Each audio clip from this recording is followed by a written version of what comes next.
Our next guest is the founder of Pride on 7th. Jorge Alvarado has made it his mission to promote equality here in the Bay Area, especially pertaining to the gay community. So well regarded have been his efforts that he's been invited to speak at the culminating event of the Richard Noble Walk Across America event in Jacksonville this weekend. And he's joining us now with some breaking news. We're going to get to that in just a couple minutes. But first of all, Jorge, this has got to be such a huge honor. I mean, this is a really big cause that he's working for. It truly is unbelievable. And, you know, just when I got the news, I was like, oh my God, what do I do? And then I'm like, well, what's going on? Who is this person? Because when you're so involved in your own efforts to promote equality, you know, sometimes it's kind of like being in the business. You know, everyone's doing their job, and sometimes you don't get to hear or participate in something else that somebody else is doing. So when I heard about it, you know, they reached out to me, and I was like, are you sure? Like, why me? Well, explain who Richard Noble is and what he did. He basically walked across the country.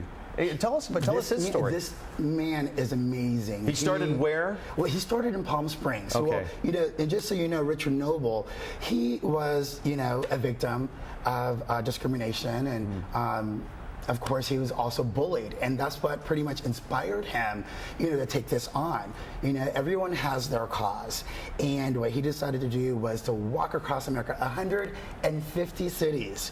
And I started out in Palm Springs, and of course, it will end this weekend in Jacksonville. Wait, when did he start? Gosh, he started, I believe, it was earlier this year. I'm not quite sure of the date. He's making pretty good time. Yeah, he is. It's unbelievable. It's a lot of walking. Yeah. And let me tell you the best part about it is that every city that he's been to, all of their local governments and organizations have been right there supporting him along the way, giving him letters of recognition, keys to the city, proclamation, and he's going to take all of these letters and recognition awards and take it right to Congress. Wait a minute, what does he do with all that stuff while he's walking? Maybe he puts it in his backpack. Does he have a giant backpack full of keys and papers? I mean, that's, you know, it's nice to offer, but he doesn't need any extra weight. Hold on to it for him. Does he have somebody going along with him? Or? Who knows? All I know that he's like walking across the country with his pride flag, and he made it. And I can't wait to meet him on Saturday. So I know we're gonna have lots to talk about. And you know, actually, do you want to join him also when he presents this to Congress in D.C.? And you're going to be giving a speech. I think it's right around 2:30. And yes, 2:25. 2:25. And what is it that you're preparing to say?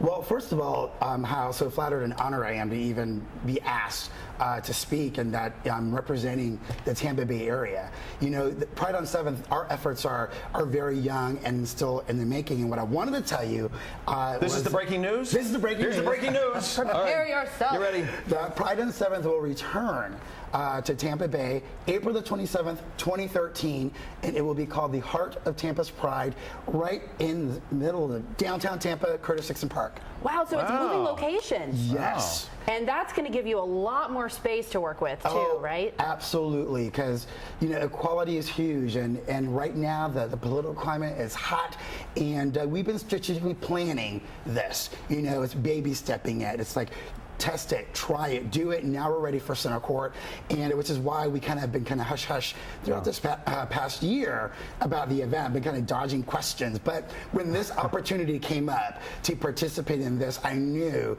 that we did the right thing in waiting to take part of a much larger cause, and then from there, catapult right into ours. Boy, and this it's a major undertaking. You've got less than a year to get all this together. You know, it's funny that you say that, because a lot of people, the people who are working at the Pride on 7th committee, they're like, Jorge, we'll do whatever you want. Just give us more than 90 days to work on a project.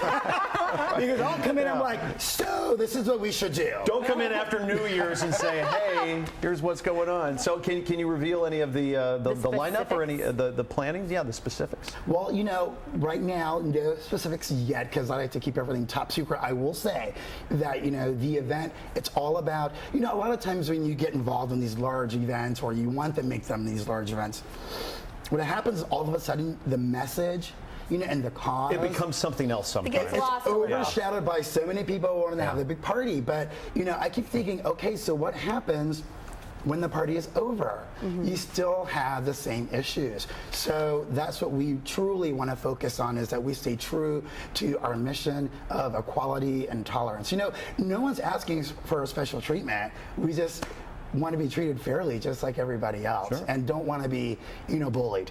So you can also, the PrideOnSeventh.com website will be up today, but you can also watch it on my new website, thejorgeshow.com. TheJorgeShow.com, There you go. and of course PrideOn7th.com. Again, going to be up again later on, if not today, then in this week sometime, right? Oh, absolutely, yeah. Now I have to get it up. Yeah, now you have to. If only you were more enthusiastic, Jorge. Darn it. I was trying to keep a secret, but If you happen to be in Jacksonville this weekend, though, we want to tell you where you can find Jorge speaking. Again, it's happening at the Rainbow House GLBT Community Center in Jacksonville, and his speech is at 2:25. So go out there and support him, supporting Richard Noble and his efforts for equality. Thank you so much, Jorge. thank you so much. You guys have been so supportive, and I really appreciate it, and I hope to see you soon. Bring least Richard we a can glass do. of water, too, or something. He's Yeah, gonna he be needs a thirsty. water bottle. A long walk. Coming up next.